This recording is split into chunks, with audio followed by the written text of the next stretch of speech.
Good morning, everyone, or good afternoon, wherever you are joining me from. Welcome to another episode of Too Ambitious. And also, happy Black History Month. I know. A lot of you have been waiting for February. The world has been waiting for February, right? Okay. This is a live series that celebrates Black women and women of color entrepreneurs who are changing the world. And, a lot of them are very innovative and amazing women. And of course, they're very, very ambitious. So show some love for some of the ambitious women in your lives, especially entrepreneurs who are doing their things. Let me see those emojis light up. I want to see some comments. If you're joining me, come holler. Today, I'm super excited to have the one and only Future Cain. I'm excited to have this chat with her. She's amazing. If you've been on LinkedIn, you know how much of a wonderful woman she is. She is not only smart and ambitious, but she is always telling us to take better care of ourselves. But if you didn't know about Future, is that she's also the CEO founder of Future of Cell. They are a partner with organizations to optimize the human potential through social emotional intelligence, taking a holistic approach to leadership, self-awareness, employee wellness, relationships to improve individual and organizational performance. Now, I know I sound like a lot of mouthful, but trust me, it's all good stuff. She's changing the world. Without further ado, let me bring on the incomparable, the great Future Cain. I'm so excited to be here on the first day of Black History Black History Month. Yes. Hi, Dan. Hey, Dan. That's right. Dan, she's so right. Future always says, sit with yourself. Please do. I love it. I'm so happy you're here, Future. I was nervous to have you on because I had no idea what to wear, because I was like, what do you wear when you're meeting like greatness? You know what I mean? So I was like, I went back and forth. I did several outfit changes and I was like, you know what? I'm just going to go with color. I'm going to go with color because it's joyful. She's joyful. So I'm going to go with color. But I was stressed. You know? Okay, now here's what's funny. We were totally both thinking that, because I'm like, Trish is such a fashionista, and I don't know if people realize that. However, you are. So I said, okay, I got to bring my A game with this, because usually I'm like a plain color and I don't spruce it up too often. Yeah. I'm bringing it today because it's Trish. Well, you look amazing, and I'm so happy that we're reconnected on this first day of Black History Month. I think, when I get a chance to talk to women like you, it's always a treat. And I think the work that you're doing is so different than anything that we've heard that's out there. You care about people, you want everyone to be well. So tell us a little bit about social emotional leadership and what that means. Okay. So I will make the disclosure, because people will be like, I'm not a leader. That's not my title. The reality is we're all leaders. Now, we have different capacities of leaders and leadership, but if you are a stay-at-home mom, you're a leader in your own house. If you are leading a team, or even just leading yourself in life, we often forget about that. So the social emotional leadership applies to every single human being, even children. Okay. Because I don't want people to be like, it's only for adults. Yes, I do primarily a lot of work with adults. However, I do work with children too. So it is one first step, your own self-awareness. The world would be, in my opinion, a much better, brighter, happier, healthy place if more of us took time to pause and sit in our own self-awearness. So self-awareness is key to any organization, even seeing the opportunities for growth, to say this probably isn't working, or we're not serving, or we're not living to our mission and our vision. And where do we need to pivot and expand on or stop doing? Second piece of that is also emotional regulation. Now, Black History Month, I know a lot of people are probably going to be coming up here of telling people you're going to emotionally regulate as we go through the history of what has actually happened, and let's sit with some truths. So how do you emotionally regulate? Because we see a lot of business people in the news, or not even business people, of things that have happened because people didn't take the pause. I need to sit with myself, as Dan says, because I am infamous for saying that and have been for the last 4 years, but you didn't pause and you haven't checked in with your feelings, because I tell people we are Houdinis of sitting with and sitting through our own emotions. We will do anything Mhm. to escape them. So there's so many of us numbing. Okay. So true. So So true. so the other thing is relationship piece. So the relationship piece is, what are you doing to build and bridge relationships? Now, some of the relationships, I will be the one to raise my hand and say, burn it. Okay. And at the same time, we have to build it. So, Right. what are you doing to improve relationships? Because a lot of breakdowns in organizations happen. Why? Because trust is broken. The Yeah. relationships are faltering. So, therefore, people don't come into a space of being willing and open to collaborate to create genius within the organizations that you're functioning in, or even in schools. Yeah. Then another piece of that is also responsible decisions. Whether we realize it or not, everybody wants to skate around life saying, "Oh, this is just going to impact me." The reality is a lot of your decisions in life do have a grave impact. It might not be right now, but an impact on all human beings. So, what is the impact of your words? What is the impact of your side eye? What's the impact of where you're choosing to go into an organization, or what you're choosing to press post on any Yeah. social media platform? There are realities that we then have to sit with of our irresponsible or responsible decision making choices. And then last piece is social awareness, Yeah. because we all are living on this planet together. Do I think we're functioning as well as we can? No, I think we could be better. And at the same time, I also have to hold joy for all the beautiful impact that many millions of people are having and making. Yeah. I completely agree. I mean, what you just said is so very layered and there's a lot there. In a good way, in a Right. good way. But I do want to find out though, like, how did you get to be this Mm, amazing person, and how did you discover social emotional leadership? oh, Because I would guess that, it didn't just happen, no. right? No, it didn't just happen. I think it dates back to me very early on. I was such a people person, and I don't know whether I was forced to, or it was just natural. As an only child, I kinda had to find solace in, one, being alone, but then also taking the beautiful moments that I did have time to share space with other people to really hold on and put those as like a joyful moment for me. Wow. So I always loved people. Went to college. One of my degrees is in psychology. Mhm. So that was then just studying human behavior in itself. Right. And then I went to work with children primarily on the autism spectrum, but then other DSM-V diagnosis.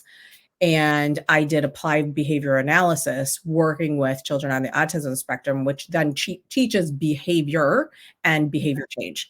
Yeah. I then went into the school system.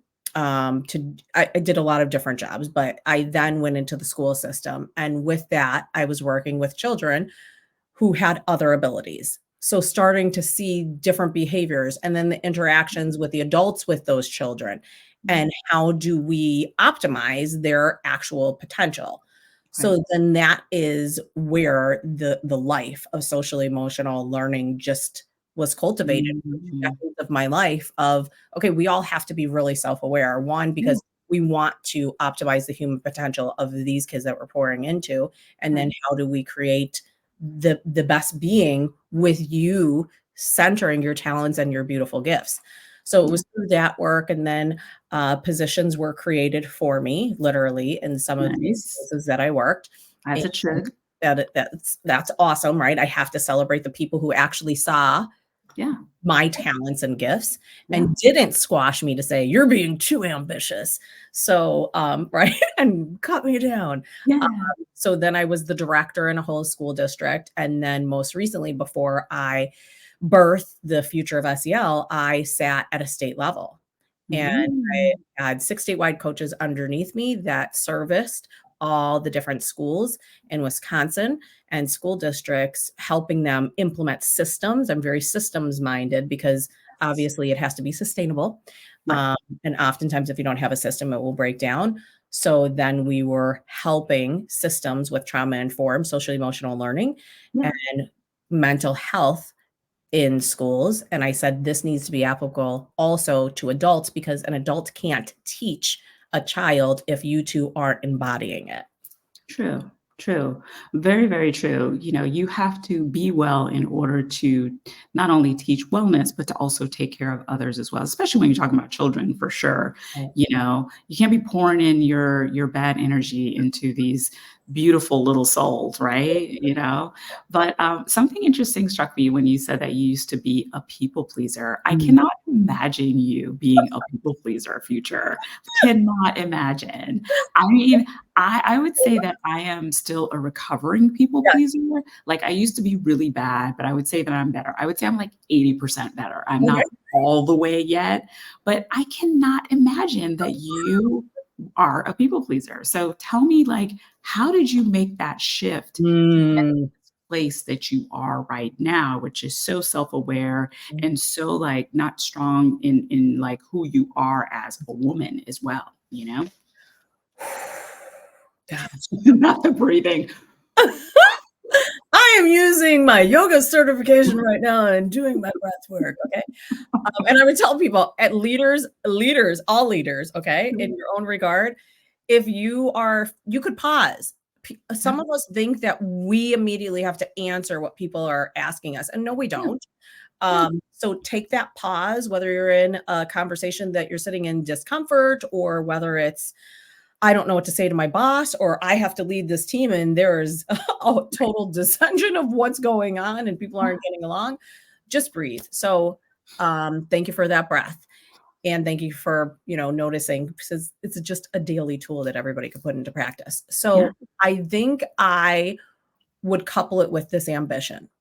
My people pleasing came because I too had aspirations and goals. yeah, And I felt as if I needed to please them, whoever the them was, so mhm, that I could continue to climb a ladder to get where I thought I needed to be. yeah. So I thought then, if I said no to others while I was saying a whole bunch of no's to myself, that then would stop my abilities to be able to go where I wanted to go. Ah, okay. All right. I've never really looked at it that way, and I think that's really interesting. And I think, you know, to your point, a lot of us deal with people pleasing. Mhm. What would you say are three things that we can do? If you're a people pleaser right now, if you were listening right now and you're like, I'm a people pleaser, help me, you know, what give us the word, Future. Yeah. How can we help to stop being to saying yes to everything and Okay. everyone? So I think first it goes back to the social emotional leadership piece. You have to be self-aware. We can't change any behavior or habit if we don't even know it's there. So one is tapping into, oh my gosh, I keep saying yes to everybody else, which then inevitably is saying no to me and having an impact on my wellness and well-being. So I would say one is be self-aware, and Yeah. then we're going to be self-aware. Two would be celebrate you. Our own self-awareness should be celebrated. Why? Because it's an acknowledgement that some people may never make ever in their lifetime, and let alone in a year or a decade. So Mm, one would be self-aware. okay. Two is sit with yourself honestly to think, why do I feel I need to do that? And then ask Mm, yourself a second question of, how is this serving me? And how is this not serving me? And do a scale. If it outweighs, I am literally going to go to this being depleted, right. you probably want to re-examine, what is the benefit then, short term or long term, of going into the situation. Right. Third would be have an accountability buddy. Okay. Mhm, And mhm, accountability is mhm. helpless. Why? Because it is nice to be checked in with. It Yeah, is nice to be celebrated by. It is nice to say to somebody, I see you and you're doing yes, an amazing job. So tell right, somebody, hey, I'm struggling with this. And can you hold me accountable to the growth I personally want to make to optimize who I am as a being? right. Those are like 3 tips that I think is super valuable and easy. Anybody can do that, Mhm. right? Anybody can do that. Yeah. So if you are listening in to the show right now, she just dropped some gems. I mean, they were quick and easy, and you can start anytime, right? Literally. And I also think too, it's not just a one and done. You're constantly sort of, learning, and we're constantly trying to figure it out. So, thank you for sharing that with us. When we talk about entrepreneurship, especially on this show, and talking to incredible women such as you, would you say that that helped you to become an entrepreneur, or why did you decide to become an entrepreneur? Because it seemed like you had it going on at the state level, Future. Like you were like already famous, So yeah. Okay, so here's this. I think, it's funny how everybody begins their business. Yeah. What everybody has to remember about me is my life has been dedicated to students and eradicating the inequities that keep happening, especially with the state that I live in. I keep telling people, they look like side eye at me when I tell them this. Wisconsin, which is where I live, is the most inequitable state behind the District of Columbia. We got opportunities for growth aplenty here. So I was in education, one, for that reason I stayed here. And then two, because there's not many of me, literally, especially at the levels that I've been able to have the opportunities at, and representation and seeing you in the classroom, which I didn't get to see all of my K through 12 school time, was important for me to give that to other students. Mhm. So I was just doing education. The world had shut down literally. March 13th, I could tell you the date and the time. It was March 13th, 2020. We were leading restorative practices professional development district wide. It was a Friday. And it shut down. Came back as a leadership team. I said, you mark my words, we are going to go into a mental health crisis. My words were marked. That was correct. We still Yes. continue to live in a stress epidemic and a loneliness epidemic, and mental health data has increased significantly over the past 4 years. Okay. So it was at that time that I said, how could I pour into humanity? Because I just serve. Yeah. And I said, okay, I have no idea what the heck I'm living through, and people could be panicking and not in a good place. Let me just put a post out, a Yes. post of inspiration. So I started put more stuff out. George Floyd happened, started to say, I'm coming online now, because I wasn't on social media before 2020. So Yeah. then I started to post even more of, let me just do what I was doing in the background when nobody even knew who the heck I was. Right. Well, then I started getting people asking me, can you help us with social emotional learning? Can you do this? Can you do that? And it was one of these people on Facebook that I had done something for. And I think within 24 hours, it had like 1,500 views. That's what I said. 1,500 views of people watching the live. So she was like, well, could you do a series? So the series I did at that time was, what the hell is SEL? For people in preschool and then K-12 school could come and attend, so that they could understand, because SEL was going to be essential for us as human beings to navigate through whatever we were navigating through. Yeah. So people then kept saying, could you come coach? Can you come consult? Can you come do this? Help us. Okay. I was like, what? I'm an no, like my degree's in curriculum instruction and administration, and that's not my thing. Like, I didn't go to school for an MBA, even though I had created, right, a lot of different Yeah. systems that any business would do. Right. So then I said, okay, well, I guess here we go. So then literally I created the future of SEL. So it was because of the demand of people asking, can you help us, Mhm. that I came up with creating it. Amazing. I mean, listen, I think that, there must have been, the stars have aligned, that whole thing, whatever your faith is, believe in God and that sort of thing, because the work that you're doing has resonated with so many, not only on LinkedIn, but across the board. And you've been able to maintain a successful business as well.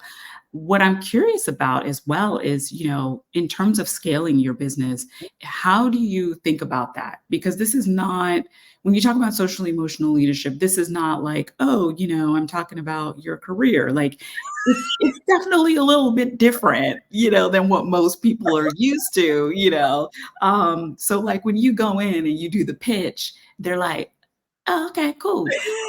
And you're like, "Yeah, now you pay me like $30,000, and you're like, "Yeah, how does that work, Future?" Okay, so I think it's several people call for several different things, and once they get on the phone with me, I could describe because it's this same but different issues all the time. Yeah. People are always talking about the culture and climate of their organization, Right. okay? The lack of productivity, the Yep. impact of wellness, Yep. the people that are not happy or aligned or thinking that the organization could do better. Yeah. Okay, so at also in that time, I became a certified culture facilitator and assessor. So then Mhm. people will literally organizations will call me in and be like, "Can you there's stuff going on, okay? Can you come in and help us?" Yeah. And then I go in and we do culture facilitations and then do an assessment to say, "Okay, let's navigate through this." So it is them saying, "We could do something better." Right. And oftentimes it's thinking outside of the box because the things are right in front of you oftentimes, but you're too close to see it. It's like Amen. right? It's like equity audits when I'm talking to any organization or schools. It's like a hearing aid and a lens, and if you don't have those glasses or those ears, it is going to be really difficult for you to see it and hear it. Mhm. Now, I could step in there, you could probably step in there and be like, this, because people will be like, "What? Like, in 5 minutes you were able to see it?" Yes, I did, but I Yeah. have these lenses on for 40 something years of my life, so it is easier for me to see quickly and just say, "Here it is." So I think Yeah. it's people calling and saying, "What can we do to build and optimize our own leadership and be Yeah. better leaders?" Right. And then 2, to sustain and create a more cohesive team and culture within our organization Right. or to heal the harm that has been caused, because that's what a lot of I keep telling HR, okay? So if you're HR and you're like, "We need an ERG person to come in," or "We have a conference, please reach out to me," because the issue that I am finding in a lot of organizations is HR is people are going to HR and they're remedying is what they think they can, okay? And the people are still walking into the organizations harmed, on guard, and then impacting their wellness because Yeah. they don't trust the system. So that is not healing to any human being. There's another step that you have to take beyond the mediating or trying to fix the problem that you think is the best fix that you have. I am questioning people of how are you restoring the harm that has been caused to Mhm. because that's where your retention rates are being impacted. Yeah. You can't retain the people because the environment is not a nourishing environment for all people. True. True. And I mean, we've all heard, HR is there to, help the company. It's not there to actually help its employees. And that's very true. So there's really no safe space. Well, at times it feels like there's no safe space to go, within a corporation. So, I'm glad that you're doing this work. When we talk a little bit about Black women running businesses, Mm, we know that, in terms of like venture capital and everything like that, we get less than I 1% of know. the venture funding. So, are you impacted by that? Have you like tried to get venture funding? Have you tried to get grants or anything like that? How does that work for you and your business in particular? Okay, so I have been blessed that I have not had to apply to any grants. I have not gone out to ask venture capitals to possibly support me, but it's like, really, am I gonna do it when we see what the data is, okay? Yeah. Yeah. And I would urge anybody listening to this, and I don't care what race, culture, ethnicity you are, the question that we need to reflect on and sit with is, how are you supporting Yeah. Black women? How are you supporting Black people? And Mhm. a post is great is what I keep telling people and have for the last year. Yeah, it's awesome for you to comment on my stuff so it could reach more people and repost it. And at the same time, we also understand that there's systems in place Yeah. that makes the wealth gap, Yep. that creates the disparities in health for us. I could go down the list, the Yeah. school system. So it is in reality, how are you putting oftentimes your money where your mouth is? Yeah. Which is yeah, a lot of people don't wanna put the money where their mouth is, so there's that. Right? Um, don't forget to like and comment to Ambitious. Give Future some love, show some heart emojis, have a question for Future. She can literally change your life. So if you ask her a question, she can change your life right now. So, no pressure, Future, no pressure. Um, you know, so we know it's Black History Month and Mm. everything like that. And to your point, how can we support you? What are some projects that you're working on right now that we can support you in? Okay, so how could you support me? And I know people are gonna be like, "That's so silly." Just a DM to say, "Hey, a thank you." Because Mm, this work sometimes gets really tiring. I tell yeah, people, "Just come live where I live." They have no idea, um, what I feel like I have to battle yeah, often, daily, yeah, weekly. So just, I see you and thank you.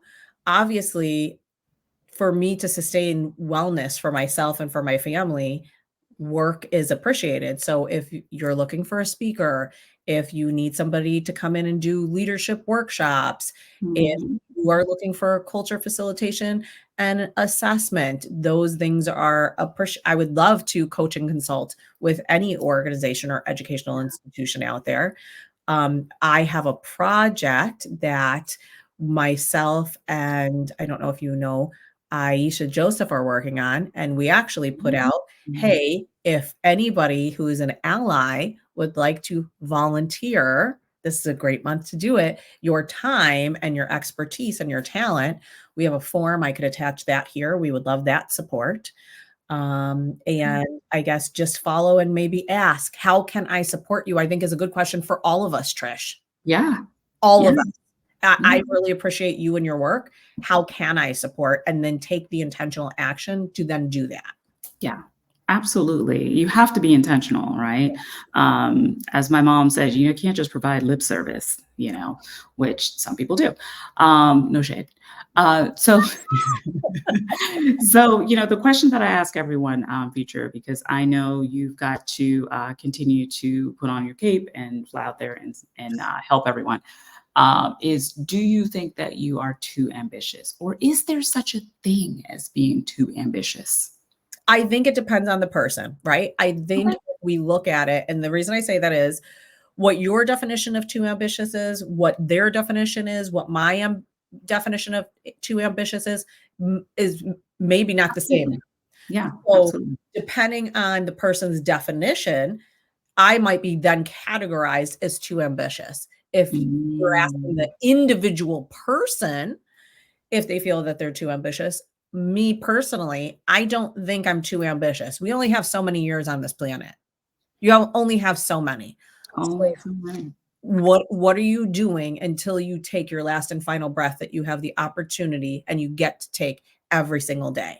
So playing small helps who? Yeah. Yeah. I completely agree. There's no room for playing small, and sometimes I think about that too. It's like, the time that we're here is very finite, It is. and I think, if you are busy people pleasing, to our point earlier, you don't get to live the life that you want to live. And I think when you go into these spaces as well, the corporate spaces and everything like that, you do give up some of yourself, or some people do give up a lot of themselves, and then life kind of goes by and you're like, what did I do with my Right. life? What did I do? You know, it's just, that's never good.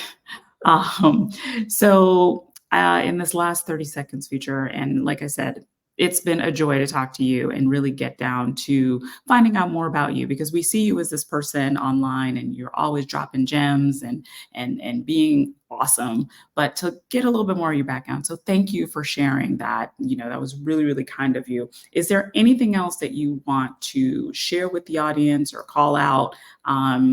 Anything you want to share?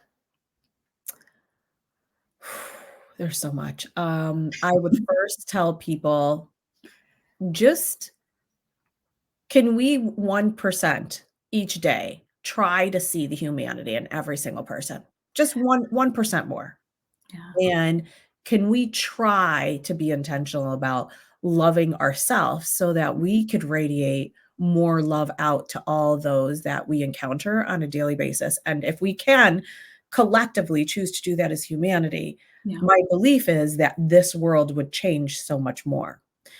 In addition to that, I can take the support. I will welcome it. And at Mhm. the same time, you have a beautiful sister that's sitting next to me who also does great things for many organizations and has and will continue to with branding.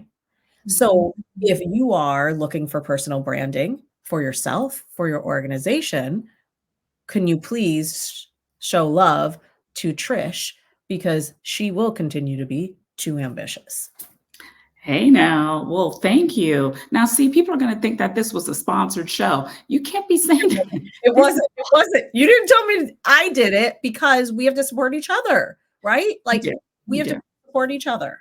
Yeah, we do. Well, thank you for doing that. And thank you for sharing your light with me and everyone who's joined and basically just across social media. I think how you show up on a daily basis, giving that love and being so intentional. I always feel that from you, Future. So thank you. Thank you. Thank you. So this is Black History Month. I'm sure we'll continue to have more conversations. I will see you online. Enjoy your Black History Month, Future. Thank you for being here today. And I will see you online. Any last words? Bye. No, I'm kidding. Just be well. We've lost and we continue to lose millions of people. And if I could save one life from staying here today because of us seeing the humanity in others, then that's what I would love to do. Yeah. I love that. Thank you so much, Future. Well, everyone, I want to thank you for joining this episode of Too Ambitious. I'll be back next Thursday with another amazing woman of color entrepreneurs who is absolutely too ambitious. And we love to see it. Okay. All right. I will see you all. Have a happy Black History Month. Bye, everyone. Bye.